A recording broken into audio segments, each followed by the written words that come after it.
D7 and then the 5 chord. That's G. Yeah. Oh, what was that? After G7 flat 13. Oh, yeah, we'll talk about it. Oh, damn it!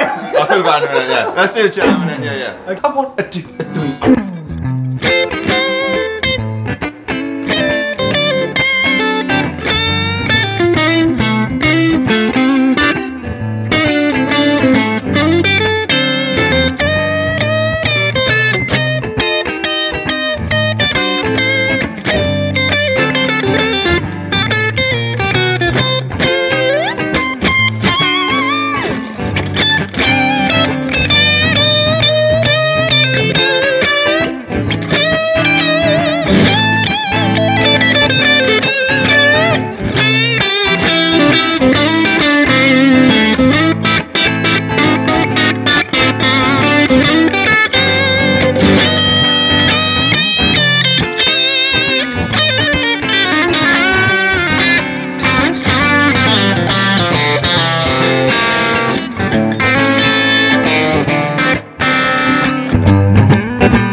It's a really cool progression. It's a cool progression. That I can't play over.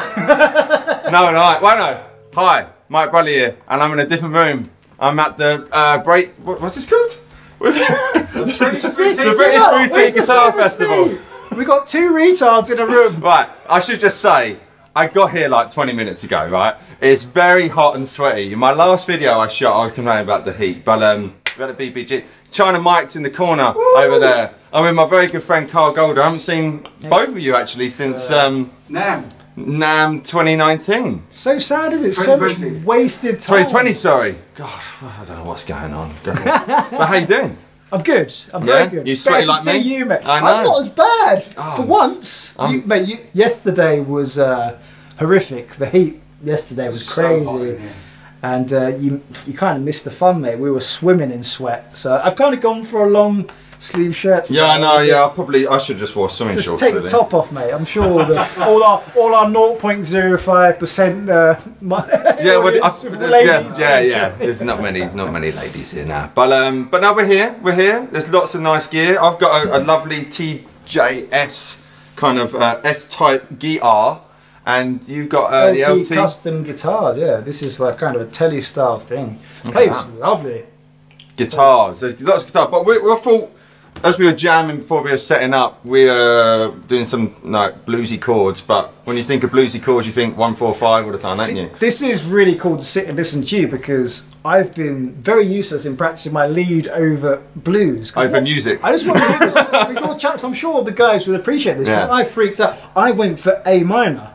Where did you think? Where were you thinking when I was playing? Well, A minor is the same as C major, isn't it? It is, but it's the root notes. That's the difference. I've not been aiming for the root notes. So if in A minor, that's what you're thinking. But if you're in C, there's your root. So you're aiming more for that C. So really, you can be thinking, yeah. So I think of root notes as like full stops. Yeah. You know what I mean? In grammar terms. You know what I mean? I'm still trying to, I said to you, I'm practicing lots, but that's good to know in terms of, obviously we all know our pentatonic shapes, but you've got to see it where you're aiming for certain notes, isn't it, rather than shapes. Yeah, it's knowing your shapes, and then, it's like when we're talking, right? Like, so now I'm saying words to you. I'm not thinking of the theory of the word, of whatever it is, no, I mean, whatever I'm saying, you know, I'm not thinking of the other, you kind of know what you need to say, and then subconsciously and consciously, you know what the words mean, theoretically, you know. It's the same thing here, but so learning your shapes and then knowing how to use them, but the main thing of thinking of each root note in no matter what position you're playing, and if it's pentatonics, major scales, minor scales, etc. So knowing where those root notes are. Do you think, so when we're doing this change, so what's interesting there is obviously there, a dominant chord is an ambiguous chord. It's a sexy chord. So obviously you've got a major third, you know, so your E, but you've got also this flat 7, right? So there you can do the hybrids, the major and a minor. So that's where you can get all your... And that's your BB That's what I'm talking about. Yeah, that's your that to me is where blues guitar playing becomes blues guitar playing. Yes. When you get that, you know what I mean? So there I'm hitting an E flat, which is on your minor, but then I'm hitting the major, hit the C, what's that, a B flat, which is from the minor, there's your G, F, E, and then I've made a C7 there. So obviously, in terms of, but you're not thinking, I assume. I mean, I'm thinking when I'm telling you. At the time, I'm just, again, I've learned it all, and then you can't. It's the cliche thing. You learn all this stuff, then you kind of want to forget about it. So you're not thinking about it. You know? I think it's a thing that works. Isn't it? So you learn it. You drill it in your head. Again, like with the talking thing, you learn this when you're kids, and then you're not thinking of the well, you're meant to learn how to speak. I mean, trying to mic him, and he struggles saying A, B, C together. You know what I mean? So I had to get him involved, you know, I can't let him slack off now, he's going to fall asleep. But yeah. But then it's also seeing the chords. So like, there I'm seeing that kind of C7 there. Do you aim for like triads or? Sometimes, yeah. So, you know, so if you're doing a C major, so that's very kind of, Mark Knopfler will do a lot of that kind of, you know, there's that.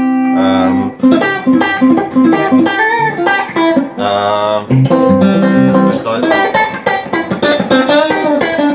oh mate, got me a hybrid picking down. It's, you know, last night, you know what I mean? But so that's a good play, you know, or even you got. So you're going for your major triads. Yeah, so no, Sweet Child of Mine, I won't play it, but please that is you know, that is a triad, it's just a D. He's just around that, isn't he, you know? So it's all, so if I had a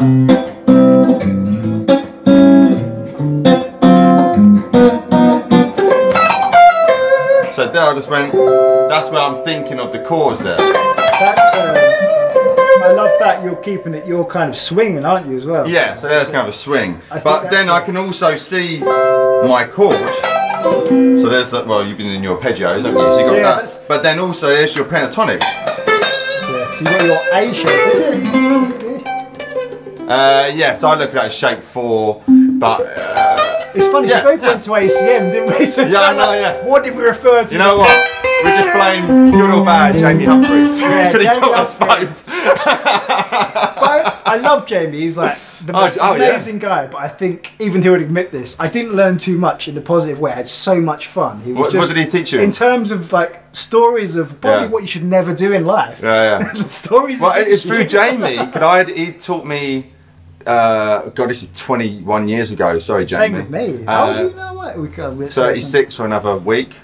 I'm younger than you by like 9 months or so. Yeah, I'll take. That's the first time I said my age on YouTube. I just feel like it's 26. Well, complete that out. Yeah. But I had Jamie for technical development. So I did so legato. So you would have been. I was the first year of the Rodborough buildings, 2000. Oh, you were a year. I was wondering why I never saw you. Yeah, and must have been a year before. But through Jamie, I learned like who Richie Kotzen was. Yes, you know what massive. I mean? You know, he was a big Richie. Is it X and stuff he loved as well? Oh, all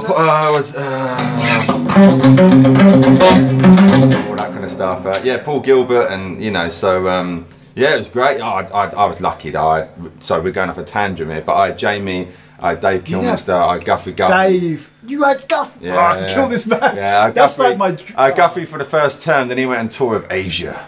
Is that why? Because that would have been the year before he left then, because he stopped teaching at ACM, didn't he? Yeah, I didn't last term, yeah. 'Cause I saw Guthrie when I saw Guthrie at my first guitar show, which I think was the '97 guitar show, and I saw this guy with like a Johnny Depp beard and hair in a ponytail and a mobile phone on his belt. And it was Guthrie, he had a PRS. No.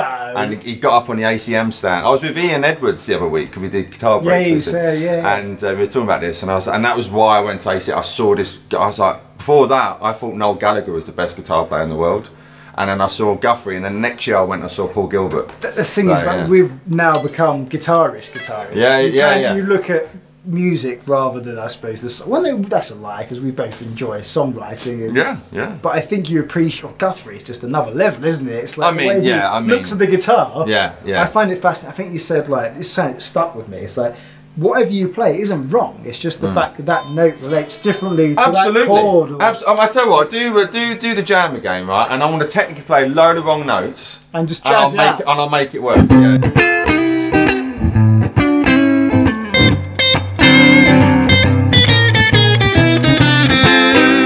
Right, so there, right, I just sit on a C.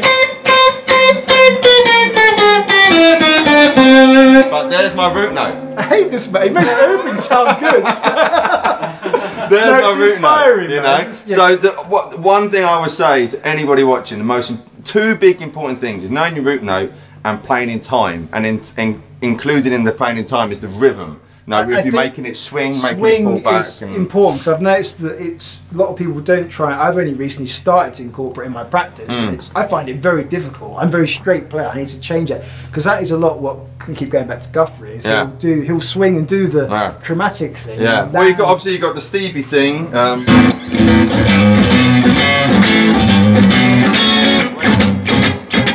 Even Pride and Joys. You know, so that. But if you're playing on your own and thinking, oh, this guitar's nice, but it needs a better nut.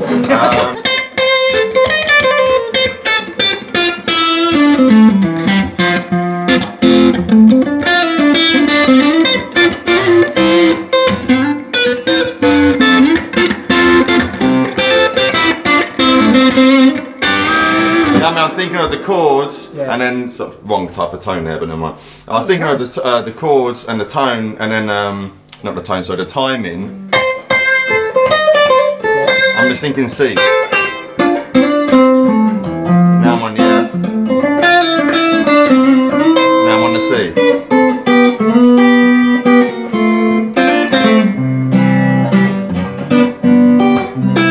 And you get that kind of stuff, you know. How would you recommend me basically, I'm helping us all out, it's mostly me, how would you recommend to practice and get to that point where you can follow? First thing you can do is go to MikeBradleyMusic.com and you can get some lessons. He didn't pay me off for this. That was like 20, you know. Always working. Honestly as well, I do want to know. So he has to follow up on this. No, absolutely. No, the best thing I would say is always, put backing tracks on, but in different styles. Yeah. You know, I can remember again being, I can remember being a kid and like at Christmas time, Guitarist magazine would have like confirmation backing tracks, and you have like AZ Zepp, like an AC/DC type Led Zeppelin backing, and then there'd be like a Pink Floyd thing. Probably by Jamie. Probably by Jamie again, yeah. There'd be like, a country back, a funky thing. There'd be a metal, Locrian mode backing track we were talking about that last time.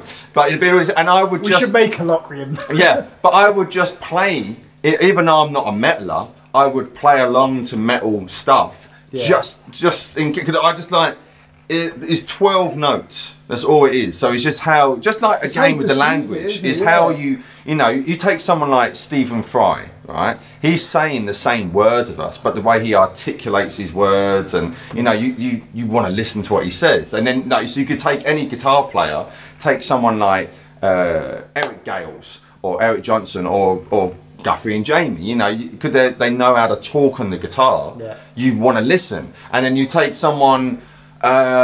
Chris Impallitteri, I don't know if you no disrespect to him, but he's just all the time. It's like Yngwie, I've heard that. Well, Yngwie's got the vibrato, but there's certain but I know exactly what you mean.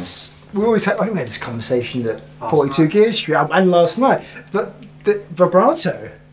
It's like, everything. It's like you can tell if someone is a good player. Yeah. But I think my vibrato is shocking looking back at my youth, but it's everyone is so different. Like, do you do that? But the simplest things we look over, I think, as guitar players. Yeah, I mean, don't try and shred stuff. Yeah. Until you get the bass and you're bending. When you're just like, then. Yeah. I'm so glad the way I learnt guitar, because my old teacher, God bless him, he was an old school guy. Is it this before? This was before ACM, yeah, from when I was 12. And he was a jazz guy, so I didn't know any different. So I didn't know what tab was, so he taught me sight reading and everything like that. I didn't learn the pentatonic scale until I've been playing for 2 years. So I learned all my major scales. I would have left. I know, mate, my guitar lessons were this.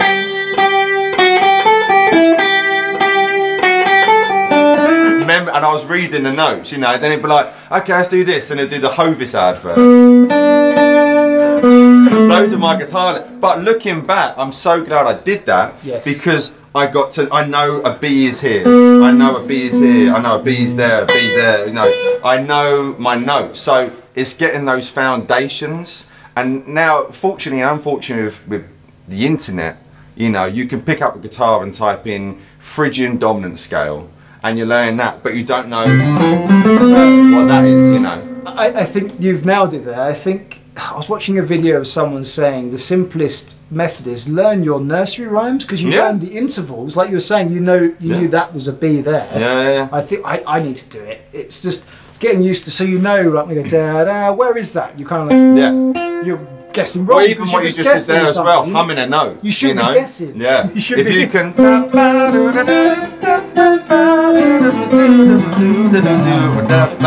That you can, like, if you can hum it, so then you're not thinking of like, you know, all the time. The crazy thing is that gets to the point that all theory technically doesn't matter. Yeah. Well, the game.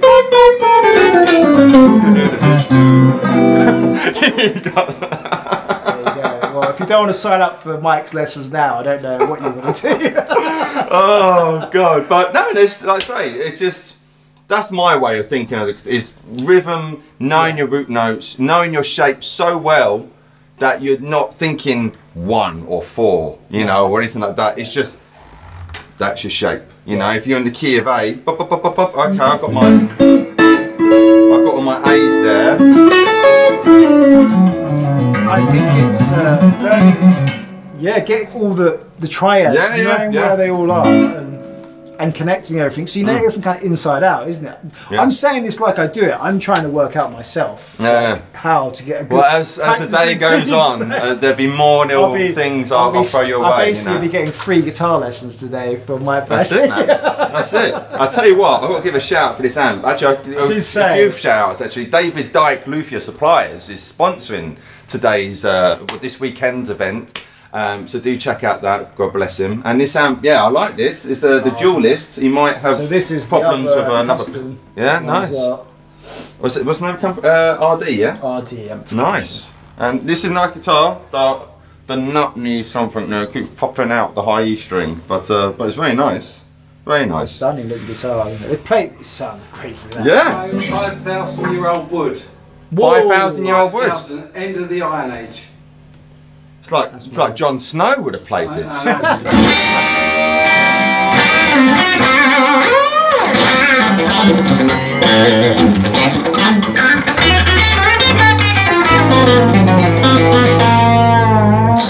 Very nice. Oh, not too shabby. I suppose we should wrap it up, shouldn't we? I will keep chatting all day. I'm going to have another shower, but you'll be seeing, we'll be doing quite a few videos on my channel, on Karl, we'll do some stuff. Lee's here as well. Lee Fuge's here. China's here. And China's daughter's here, bless her. God bless her, doing all the drink runs. No, not like, no. Mike hates you. I know. Anyway, I've been Mike Bradley. This has been my dear friend Karl. Thank you, China, for doing the video switching. God bless him. I'll put the links, but if you should be following and subscribe to Karl and China Guitar Skeptics YouTube channels. If you're not, please do so. And we'll see you in another really sweaty video very soon. God bless. Cheers, Mike Bradley guys. signing out. Bye.